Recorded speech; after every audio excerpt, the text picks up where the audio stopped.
Hello students, today we are going to start the chapter number 10, States of Matter. In this chapter we are going to study the states of matter means the gaseous and liquid state. As you are aware about the states of matter, there are three states of matter: solid, liquid and gases. In this chapter we are going to study gaseous and liquid state. In this chapter, the first topic of this chapter is intermolecular forces. Intermolecular forces are the attractive forces as well as repulsive forces present between the neighboring molecule.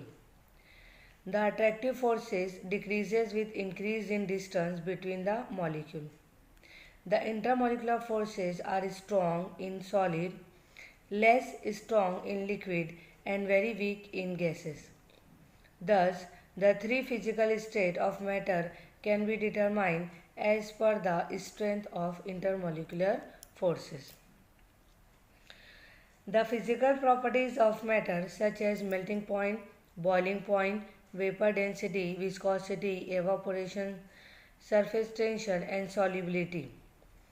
So these are the physical properties of matter and it can be studied with respect to the strength of attractive force between molecules. So it is about the intermolecular forces. So intermolecular forces क्या है, वो attractive force भी होती है as well as repulsive forces भी होती है जो नेबरिंग मॉलिक्यूल के बीच में होती है. There are different types of intermolecular forces. The first type of intermolecular force is dipole-dipole interaction. Dipole-dipole interaction means this interaction present in polar molecule. Means the molecule which is having poles, two poles.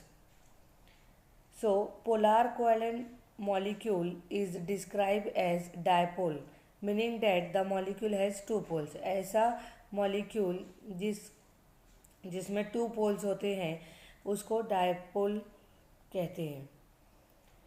The covalent bond become polar means dipole molecules में जो bond होता है, covalent bond होता है, वो polar होता है. और वो क्यों पोलार होता है? Because of electronegativity difference of the bonding atom. For example here we are using HCl, H plus Cl minus. Hydrogen having less electronegativity and chlorine having more electronegativity. Means chlorine सामने वाले atom का shared pair of electron अपनी तरफ attract कर लेता है और इसलिए इसकी इलेक्ट्रोनेगेटिविटी ज़्यादा है. और हाइड्रोजन अट्रैक्ट नहीं करता है इसलिए इसकी इलेक्ट्रोनेगेटिविटी कम है. जिसकी इलेक्ट्रोनेगेटिविटी ज़्यादा है it is known as electronegative element. जिसकी इलेक्ट्रोनेगेटिविटी कम है उसको इलेक्ट्रोपॉजिटिव एलिमेंट बोलते हैं. सो इलेक्ट्रोनेगेटिविटी डिफरेंस की वजह से यहाँ पर चार्जेस क्रिएट होते हैं. जिसकी कम है वो डेल्टा प्लस, जिसकी ज़्यादा है डेल्टा माइनस. तो ये जो चार्जेस क्रिएट हो रहे हैं ये पोलार मॉलिक्यूल में ही होते हैं जिनमें डायपोल्स होते हैं. मीन्स एक प्लस चार्ज एक माइनस चार्ज. और ये इंटरेक्शन को हम लोग डायपोल डायपोल इंटरेक्शन बोलते हैं which is because of difference in electronegativity.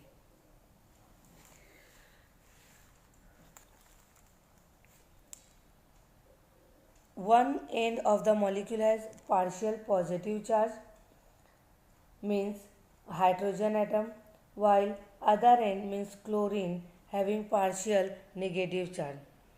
So as a result of polarization the molecule possesses dipole moment. एक पे प्लस चार्ज है एक पे माइनस चार्ज है क्योंकि दोनों का इलेक्ट्रोनेगेटिविटी डिफरेंस ज़्यादा है. इसलिए जिसकी इलेक्ट्रोनेगेटिविटी कम है उस पर पार्शियल प्लस चार्ज है, जिसकी इलेक्ट्रोनेगेटिविटी ज़्यादा है उस पर पार्शियल माइनस चार्ज है. ये पोलराइजेशन की वजह से ये मॉलिक्यूल के अंदर परमानेंट डायपोल मोमेंट होते हैं. So and what is dipole moment? ये मॉलिक्यूल को हम लोग पोलार मॉलिक्यूल बोलेंगे. And next is dipole moment. So dipole moment is the product of the magnitude of the charge means Q and the distance between the center of the positive charge means R.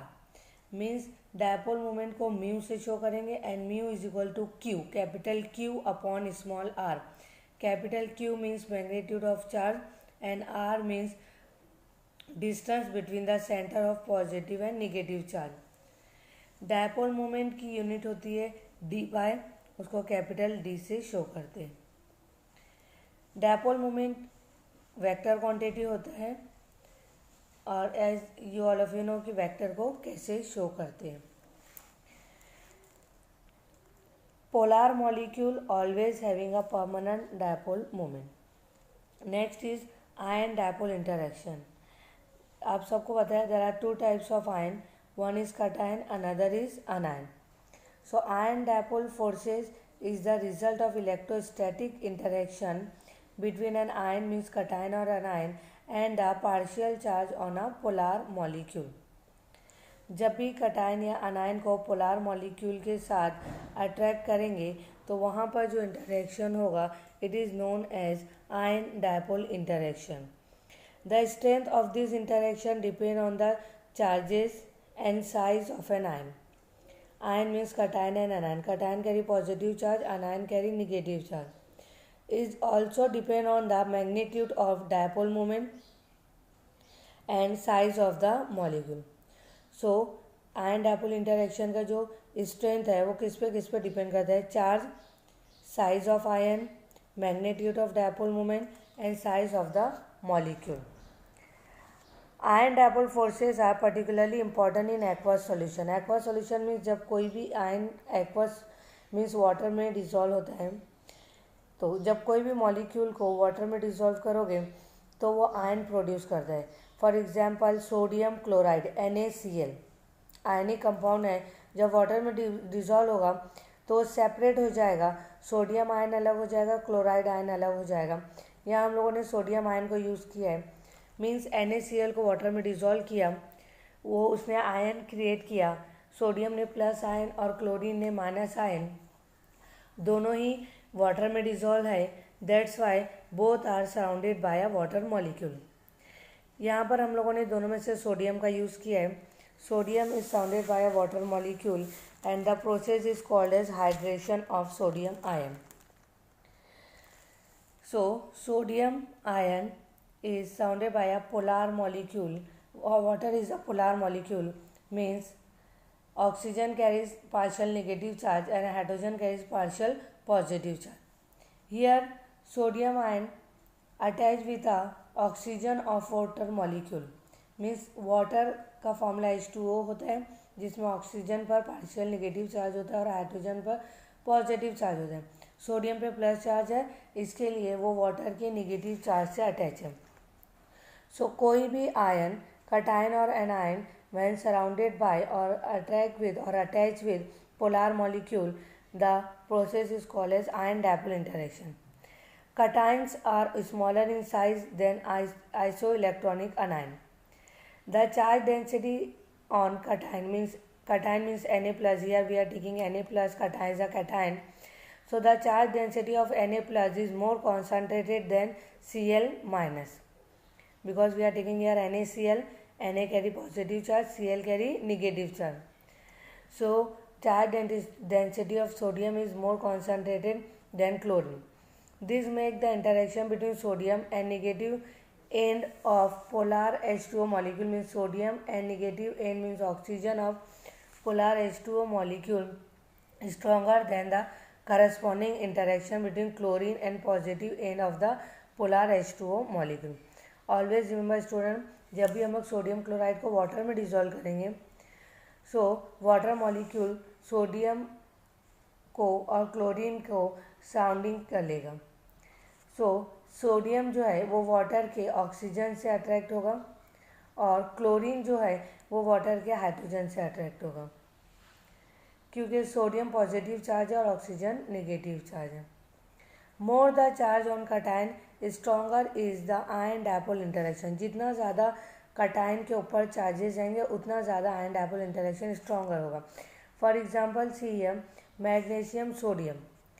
Magnesium ion has higher charge ज़्यादा है and smaller ionic radius. Sodium has lower charge and greater ionic radius. लेकिन charge magnesium का ज़्यादा है, that's why stronger dipole interaction magnesium ही करेगा। यहाँ पर दिया हुआ है सोडियम, मैग्नीशियम, एल्यूमिनियम। सोडियम का चार्ज कम है इसलिए वो लेस इंटरेक्शन करेगा, उससे ज़्यादा मैग्नीशियम करेगा और उससे ज़्यादा एल्यूमिनियम करेगा। So it is the second interaction which is known as ion dipole interaction. The third is the dipole induced dipole interaction. So dipole induced dipole interaction, one polar and another non-polar molecule. Polar means for example water, ammonia, and non-polar means benzene. Polar molecule means जिसमें दो poles होते हैं, positive और negative, जिसका permanent dipole moment होता है। Non polar molecule means जिसमें zero dipole moment होता है। So when polar and non polar molecule दोनों एक दूसरे के करीब आएंगे, अप्रोच करेंगे एक दूसरे को, तो वहाँ पर जो पोलर मॉलिक्यूल रहेगा वो अपना डायपोल इंड्यूस करेगा नॉन पोलर मॉलिक्यूल के अंदर, लेकिन ये टेम्पररी प्रोसेस रहेगा। Means when polar molecule and non polar molecule approach each other, the polar molecule induced dipole in the non-polar molecule. Hence, temporary dipole are formed by shifting of electron cloud in non-polar molecule. For example, see here, ammonia is the polar molecule having permanent dipole moment. Benzene is non-polar molecule having zero dipole moment. So, ammonia अपना dipole induce करेगा benzene में, ammonia अपना dipole induce करेगा benzene में, but it is a temporary dipole. और कैसे induce करेगा? Shifting करेगा अमोनिया अपने इलेक्ट्रॉन क्लाउड को बेंजीन के पास। So this type of interaction is known as dipole induce dipole interaction. The next is London forces, which is also known as dispersion forces. London forces are weakest intermolecular forces which is developed due to interaction between two non-polar molecules. In general means दो non-polar molecule के बीच में अगर interaction होगा तो उसको London forces बोलते हैं, और लंडन फोर्सेस बहुत वीक होती है। In general, all atom and molecule experience London dispersion forces, which result from the motion of electron. At any given instance of time, the electron distribution in an atom may be asymmetrical, giving the atom a short-lived dipole moment. This momentary dipole on one atom can affect the electron distribution in the neighboring atom and induce momentary dipole in them. As a result, weak attractive force develop.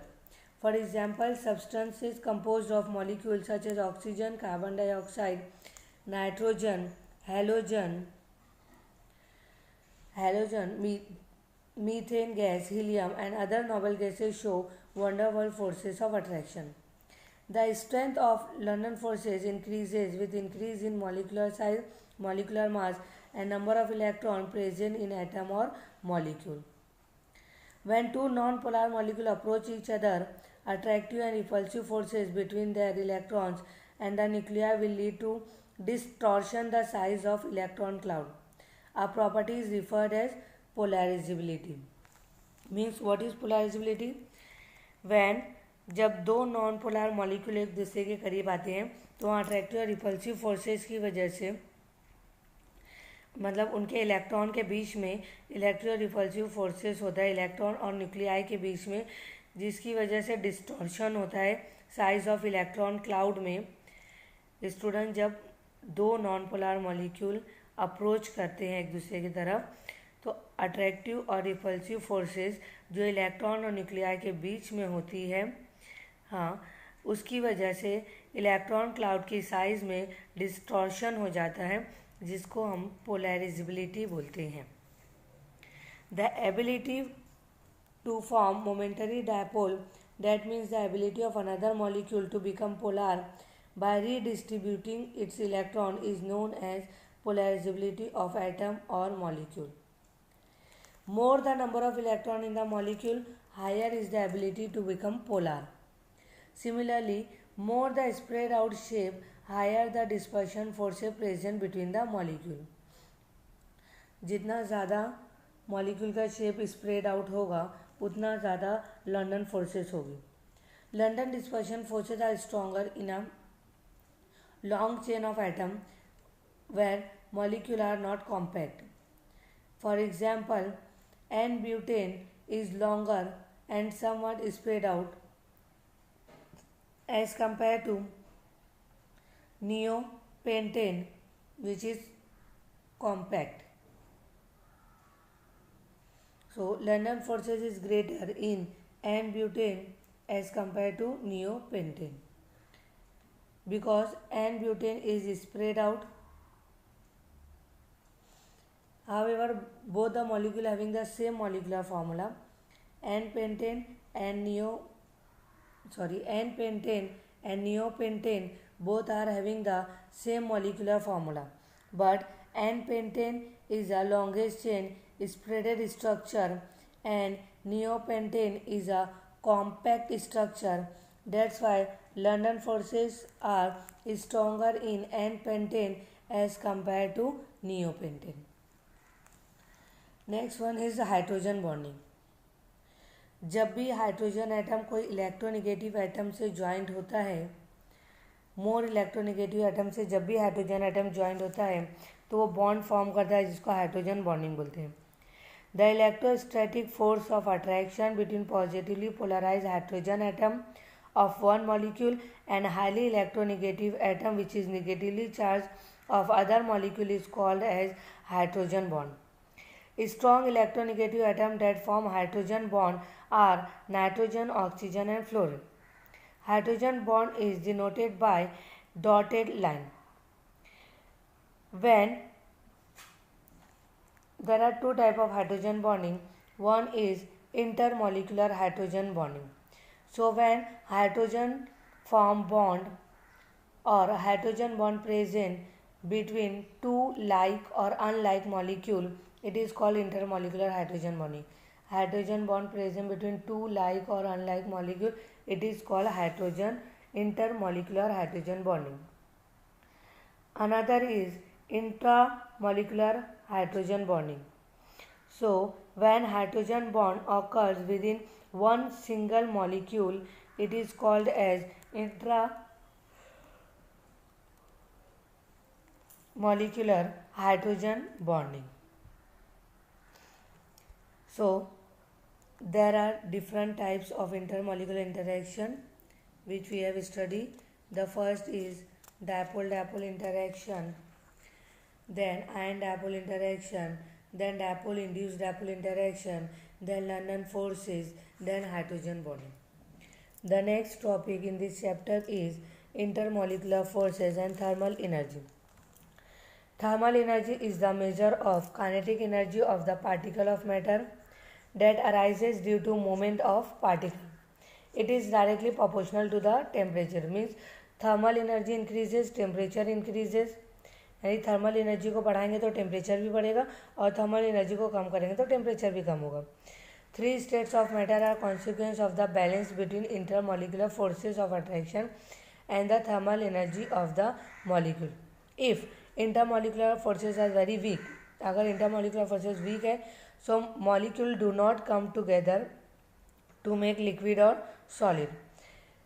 Solid में intermolecular forces ज़्यादा होती है, liquid में उससे कम होती है और gases में इंटरमोलिकुलर फोर्सेस बिल्कुल नहीं के बराबर होती है। तो अगर इंटरमोलिकुलर फोर्सेस कम है तो वहाँ पर लिक्विड और सॉलिड नहीं बनेगा, इसलिए थर्मल एनर्जी डिक्रीज होगी और साथ में टेम्परेचर भी डिक्रीज होगा। When a substance is to be converted from gaseous to solid state, अगर गैसियस से सॉलिड बनेगा सो वहाँ पर थर्मल एनर्जी रिड्यूस होगी। At this stage intermolecular forces is more important than thermal energy. See here, जब molecule gas से liquid बनाएगा और लिक्विड से सॉलिड बनाएगा तो इंटरमोलिकुलर फोर्सेस इंक्रीज होगी और थर्मल एनर्जी डिक्रीज होगी। सिंपल फॉर्म इज दिस कि जब भी मॉलिक्यूल अपनी स्टेट चेंज करेगा, कहाँ से चेंज करेगा, गैस से लिक्विड, लिक्विड से सॉलिड, सो इंटरमोलिकुलर फोर्सेज इंक्रीज होगी और थर्मल एनर्जी डिक्रीज होगी. The next topic is comparison of intermolecular forces. So from this table you can compare all the intermolecular forces. Means what is the strength of intermolecular forces. So there are different strength of 4 intermolecular forces and in which molecules they occur. For example, iron dipole interaction. So it is occurs between iron and polar solvent. The next topic is characteristic property of gases. This topic you have already studied in your 10th standard. For example, characteristic number 1 or property number 1, gases are lighter than solid and liquid, that is possess lower density. Second, gases do not possess a fixed volume and shape. They occupy entire space available and take the shape of the container. Third, in case of gases, intermolecular forces are weak. Fourth, gases are highly compressible. So all these types of characteristic property of gases, you all are aware about these properties. Next, measurable properties of gases. In this, the first property is mass, which is shown by m. Mass को m से show करते हैं. And what is mass? Mass of a gas sample is a measure of the quantity of matter it contain. जितना gas sample के अंदर matter की quantity रहेगी उसी को हम लोग वो गैस का मास बोलेंगे. उसको स्मॉल m से शो करेंगे. उसकी यूनिट किलोग्राम होती है और 1 kilogram is equal to 10⁻³ gram. Moles और मास जो है वो एक दूसरे से रिलेटेड होते हैं by this formula. This 3 formula is very useful for the calculation. The first formula is n means number of mole is equal to mass in gram upon molar mass in gram, means m upon m. Second formula, n is equal to number of molecules upon Avogadro's number. Here Avogadro's number is constant and it is nothing but a 6.022 into 10⁻23. Third, n is equal to volume of a given gas in liter at standard temperature and pressure. Always remember STP means standard temperature and pressure upon 22.414 liter at STP. So it is the first measurable property of gases, which is nothing but a mass shown by m and the having unit kilogram. 1 kilogram is equal to 10⁻³ gram. And what is the mass? So mass is nothing but a quantity of matter in a gas sample. The next property is volume. Volume of the gas is the amount of space it occupy. जितना भी space gas occupy करेगी उसको हम लोग volume बोलेंगे gas का. उसको अलग अलग डिफरेंट यूनिट में शो करते हैं. For example litre, millilitre, centimetre cube, metre cube, decimetre cube. ऐसा यूनिट वॉल्यूम की cubic metre means metre cube होती है. और ये सारी यूनिट एक दूसरे से रिलेटेड होती है. Means 1 litre is equal to 1000 millilitre is equal to 1000 centimetre cube is equal to 1 decimetre. So all the units are connected with each other. So what is the volume of a volume of a sample of a gas is the amount of space it occupy. The next is pressure. So pressure means pressure is defined as a force per unit area. Means pressure is equal to force upon area, means F upon A. Pressure of a gas is measured with nanometer atmospheric pressure. The SI unit of pressure is Pascal. Pascal is the SI unit of the pressure. Generally, Pascal and atmosphere are used for the measurement of the pressure. Other units are also used for the pressure and which can be related in such type of manner. The next is the temperature. So temperature is the property of an object. Object की वो property जो direction को determine करती है. कौन सी direction? वो direction जिसमें energy flow होती है जब ऑब्जेक्ट एक दूसरे के कांटेक्ट में आते हैं. जब एक ऑब्जेक्ट दूसरे ऑब्जेक्ट के कांटेक्ट में आता है वो टाइम पर एनर्जी फ्लो होती है. एनर्जी फ्लो कौन से डायरेक्शन में हो रही है वो डिटरमाइन टेम्परेचर करता है. टेम्परेचर की ऐसा यूनिट केल्विन होती है और सेकेंड यूनिट डिग्री सेल्सियस होती है। अगर डिग्री सेल्सियस को केल्विन में चेंज करना है सो डिग्री सेल्सियस में 273.15 को प्लस करना पड़ेगा तो वो केल्विन में चेंज हो जाएगा। So it is a temperature. Now next is density. Density means mass per unit volume, means D is equal to m upon V. D means density, m means mass and V means volume. SI unit of density is kilogram per meter cube. In case of gases, relative density is measured with respect to hydrogen gas and it is called vapor density. And the formula of vapor density is molar mass upon 2. The next property of the gas is diffusion.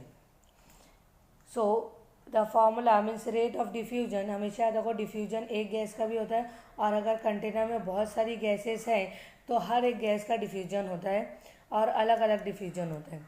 So rate of diffusion is equal to volume of a gas diffused upon time required for diffusion. जितना volume gas का diffuse हुआ है वो और कितने time में diffuse हुआ है वो दोनों को डिवाइड करोगे तो रेट ऑफ डिफ्यूजन आ जाएगा. ऐसा unit of diffusion is decimetre cube पर सेकेंड और सेंटीमीटर क्यूब पर second. So this all are the measurable property of gases means mass, volume, pressure, temperature, density and diffusion. The next is gas law. The first law in this is Boyle's law, and Boyle's law is also known as pressure-volume relationship. So what is the Boyle's law? For a fixed mass of a gas means number of mole fixed होना चाहिए gas का, means n fixed होना चाहिए. At constant temperature, temperature भी constant होना चाहिए. मतलब temperature यानी capital T, number of mole यानी n, दोनों constant होना चाहिए. जब दोनों constant होगा तो जो प्रेशर होगा गैस का it is inversely proportional to volume. See here, pressure is inversely proportional to volume at constant temperature and number of moles. Means at constant temperature and pressure the fixed amount of gas varies inversely with its volume. As you all of you know what is the meaning of inversely proportional. Means here if pressure is increases volume is decreases. Pressure को बढ़ाओगे तो volume कम होगा. अब यहाँ पर V proportion की sign remove करेंगे so we are using here K1 and K1 is constant. V यहाँ पर डिवाइड में इक्वल के वो साइड ले जाओगे तो वो मल्टीप्लिकेशन में आ जाएगा. Means PV is equal to K1. इसका मतलब ये हुआ कि PV जो है वो कांस्टेंट हो गया. अब अगर बहुत सारे number of moles of gases है, अलग अलग गैसेस हैं, सो एक गैस के लिए हम इंडिकेट करेंगे P1 V1, दूसरी गैस P2 V2, तीसरी गैस P3 V3. तो सारी गैसेस का जो प्रोडक्ट है PV वो कांस्टेंट होगा according to Boyle's law. PV is equal to constant. और pressure is inversely proportional to volume at constant temperature and pressure. This relation we can study by graphical representation of Boyle's law. In this, the first graph is pressure versus volume of a given mass of a gas. Here K is varies only with temperature. K जो है वो बार change होगा with temperature. The next second graph, product of pressure and volume means PV is plotted against pressure. A straight line is obtained which is parallel to x-axis. When pressure P of the gas is plotted against 1 upon V, a straight line is obtained and it is passing through the origin. However, at high pressure, deviation from Boyle's law is observed in the behavior of gases. The next topic in this chapter is Boyle's law in terms of density of gas. With increase in pressure, जैसे pressure को बढ़ाओगे gas molecule एक दूसरे के close आ जाएंगे और जो density है gas की वो बढ़ जाएगी. क्या कर रहे हैं हम लोग, प्रेशर को इंक्रीज कर रहे हैं तो gaseous molecule come closer to each other and density of gases is increases. Hence at constant temperature and pressure, constant temperature और प्रेशर पर कांस्टेंट टेम्परेचर पर pressure is directly proportional to the density, यानी अगर हम लोग temperature constant कर दें तो प्रेशर जो है वो डेंसिटी के डायरेक्टली प्रोपोर्शनल में हो जाता है. According to Boyle's law PV is equal to K1. Here when we find out the formula of V means V is equal to K1 upon P. But we know that density is equal to mass upon volume. On substituting V from the equation 1 in equation 2 means in place of V we are substituting here K1 upon P. So what is the formula? D is equal to M upon K1 upon P. Or simplify the formula, D is equal to M upon K1 into P. What we are doing here, PV is equal to K1 and V is equal to K1 upon P. We are having the formula D is equal to M upon V. In place of V, we are putting here K1 upon P. And simplify the formula, so we will get D is equal to M upon K1 into P. As mass of the gas and K1 is constant, so we will put here in place of M upon K1 K dash. So formula will become D is equal to K dash P, and K dash is constant, means density is directly proportional to temperature. Density is directly proportional to temperature. This equation shows that at constant temperature, the pressure is directly proportional to the density of a fixed mass of a gas. The next law is the Charles law. Charles law, according to this law, for a given mass of a gas at constant pressure, its volume increases with increase in temperature. Means volume is directly proportional to temperature. V is directly proportional to temperature. कब? जब constant pressure रहेगा तो volume जो है वो temperature के directly proportional में रहेगा.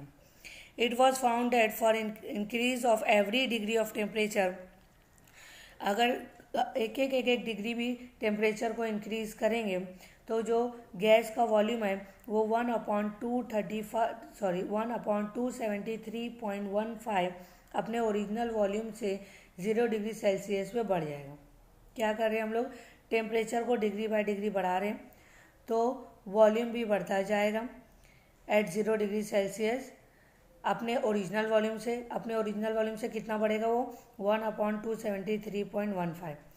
सो you can express this volume as here VT is equal to V nought plus T/273.15 V nought. Rearrange करेंगे इक्वेशन को, so we will get V nought अपनी प्लेस पे ये value means V nought plus T/273.15, इसको हम लोग simple करेंगे so we will get 1 plus T/273.15. Again हम लोग ब्रैकेट को अगेन रीअरेंज करेंगे so we will get T plus 273.15/273. अब ये स्टेज पर हम लोग स्टूडेंट VT क्या होता है? So VT volume of the gas होता है 80 degree Celsius and V nought volume of the gas at 0 degree Celsius. At this stage, ये स्टेज पर हम लोग न्यू स्केल इंट्रोड्यूस करेंगे and this scale is known as absolute temperature scale. और absolute temperature scale को temperature in kelvin means TK में show करते हैं, where TK is equal to T degree Celsius plus 273.15, where K is the Kelvin. Now simplify this formula, means ये फॉर्मूले में हम लोग थर्मोडायनेमिक स्केल ऑफ टेम्परेचर और absolute temperature scale both are the same. Absolute temperature scale, this is the absolute temperature scale और thermodynamic scale ये फॉर्मूले में अप्लाई करोगे so formula will become VT is equal to V nought TT upon T nought. So TT is T plus 273.15 and T naught is equal to 273.15. So ये फॉर्मूले में हमने t plus 273.15 की place पर टी को apply किया है और 273.15 की प्लेस पे टी नॉट को अप्लाई किया। So we will get the equation number 1। Rearrange करेंगे इक्वेशन नंबर 1 को। So we will get V T upon T T is equal to V nought upon T nought. From this the general equation we can return as V1 upon T1 is equal to V2 upon T2, means volume is directly proportional to temperature at constant pressure, and V upon T is equal to constant. Here we are using in place of constant K2, means V is directly proportional to T.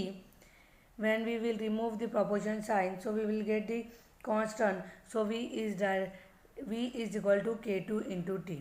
Volume temperature के directly proportion में proportion की sign हटाएंगे तो constant लगेगा, and this constant is known as K2. Student, it is enough for today's lecture. We will discuss another topic from this chapter in the next lecture. I hope you will understand all the topics, all the today's topic which we are discussing here. Thank you so much.